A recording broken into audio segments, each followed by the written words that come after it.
This channel does not promote any violent, harmful, or illegal activities. All content provided by this channel is meant for an educational purpose only. আর আজকে গোটা বাংলার মানুষের নজর থাকবে সন্দেশখালীর দিকে, কারণ সেখানে মুখ্যমন্ত্রী মমতা বন্দ্যোপাধ্যায় যাচ্ছেন। লোকসভা নির্বাচনে বসিরহাটে অনায়াসে জিতলেও সন্দেশখালীতে পিছিয়ে ছিল তৃণমূল। হাজী নুরুল ইসলাম মারা গিয়েছেন, কিন্তু আদালতে মামলা চলায় বসিরহাটে উপনির্বাচনের দিন ঘোষণা হয়নি। মুখ্যমন্ত্রী কি তার আগেই সন্দেশখালীর মন জয় করে ফেলতে পারবেন? বিনিময় মুখ্যমন্ত্রীর কাছে কি চায় সন্দেশখালী? খোঁজ নিয়েছে TV9 বাংলা। 30 তারিখ বেলা 1টায় আমার অফিসিয়াল প্রোগ্রাম সন্দেশখালীতে থাকবে। বছরের শুরুতে উত্তপ্ত হয়ে উঠেছিল সন্দেশখালী, তোলপাড় হয়েছিল রাজ্য রাজনীতি।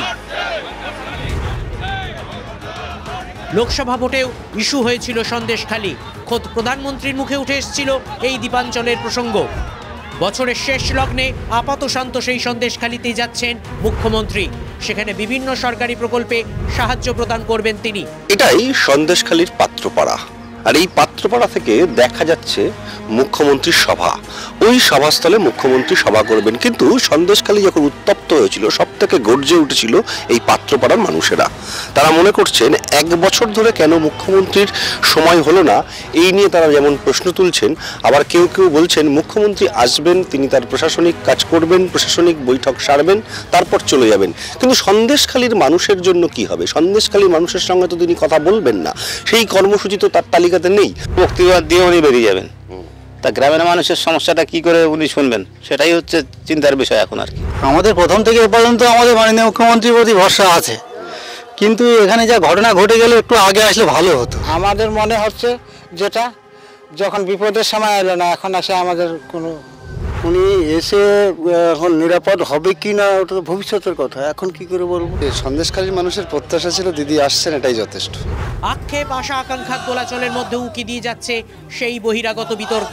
যারা মুখে মাস্ক পরে পরে ছবি তুলছে, ধরাও পড়েছে বিজেপির কর্মী, কিভাবে তারা বাইরে থেকে নিয়ে এসে একটা এলাকাকে অশান্ত করার চেষ্টা করেছে।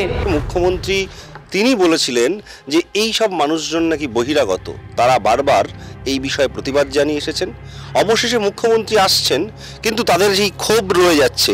আপনাদের বহিরাগত বলা হয়েছিল, তো সেটা নিয়ে এখন আপনাদের কি মনে হয়? মুখ্যমন্ত্রী তো আসছেন, উনি যদি মনে করেন যে আমার এই কথাটা বলা সত্যিকারের ঠিক হয়নি, তাহলে আমাদের দুঃখটা কিছুটা মোচন হবে। উনি তো বলেছিল আসবো, কিন্তু এই এসেছে, এবার এসে দেখুক ওনার আমাদের যে কি ভাবমূর্তি, উনি একটু দেখুক, দেখে কি চিন্তা ভাবনা করে। উনি চিন্তা ভাবনা করবে, যেটা করবে সেটাই উনি ভালো বুঝবে, সেটাই করবে।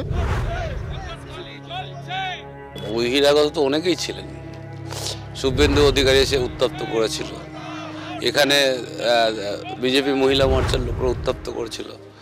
সন্দেশখালীর মানুষ তো আন্দোলন করেছিল, তাদের দাবিগুলো পূরণ করেছেন মুখ্যমন্ত্রী, জমি ফেরত দিয়েছেন।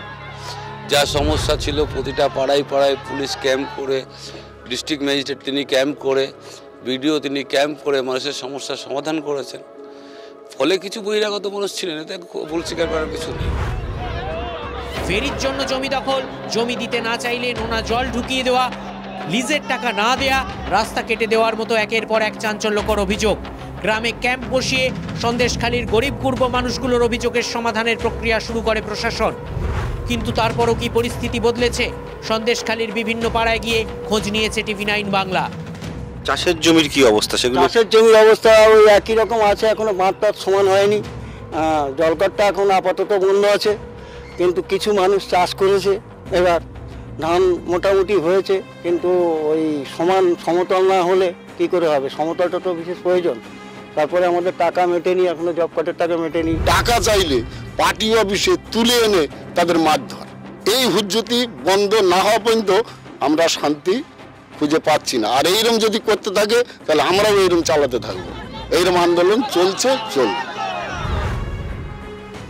ম্যাক্সিমাম যে দাবিগুলো ছিল, কালভার্টগুলো বন্ধ করা, ফিশারিকে চাষের জমির উপযোগী করা, এইবার কিছু কিছু ভেড়ি যেগুলো অনেক আগের থেকেই হয়ে আছে, যেগুলোর বাঁধগুলো ল্যান্ড দপ্তর তারা দেখেছে এই ল্যান্ডগুলো আগে ছিল না পরের ছিল, ফলে সেগুলো একটু সময় লাগবে, আইনিগত যে প্রবলেমগুলো আছে সেগুলো দেখেই এগুলো হবে। শীতের মিঠে রোদ মাখা সন্দেশখালীতে মুখ্যমন্ত্রীর সভা, শেষ মুহূর্তের প্রস্তুতি চলছে পুরোদমে। আর মুখ্যমন্ত্রীর পরে সন্দেশখালী যাওয়ার কথা ঘোষণা করে দিয়েছেন বিরোধী দলনেতাও। এই সমস্ত কিছু নিয়েই আপাতত সন্দেশখালী সরগরম। দীপঙ্কর দাসের রিপোর্ট, TV9 বাংলা।